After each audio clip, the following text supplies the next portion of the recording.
મહેસાણાના ખેરાલુમાં શ્રી અભિજીતસિંહ બારડ બાપુનું વિરાટ શક્તિ પ્રદર્શન 1008થી વધુ કારના કાફલા સાથે ભવાની ધામ સંકલ્પ યાત્રા યોજાઈ।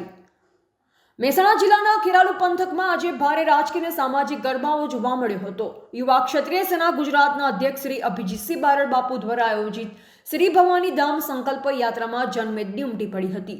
1008 જગ્યાએ 2000થી વધુ લક્ઝરી કારના કાફલા સાથે નીકળેલ આ યાત્રાએ સમગ્ર પંથકમાં ભારે આકર્ષણ જમાવ્યું, જેના કારણે રોડ પર ટ્રાફિક જામના દ્રશ્યો પણ સર્જાયા હતા।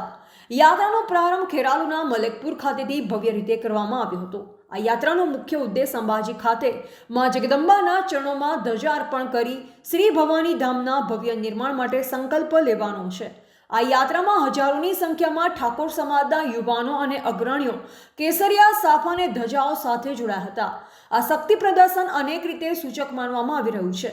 આ કાર્યક્રમમાં ઠાકોર સમાજના વિવિધ જિલ્લાના સાંસદ સભ્યો, વર્તમાન અને પૂર્વ ધારાસભ્યો, સામાજિક અને રાજકીય અગ્રણીઓ મોટી સંખ્યામાં હાજર રહી એકતાનો સંદેશ આપ્યો હતો।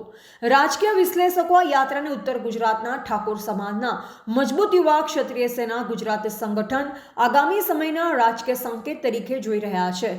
રિપોર્ટર રવજીજી ઠાકોર, વડનગર।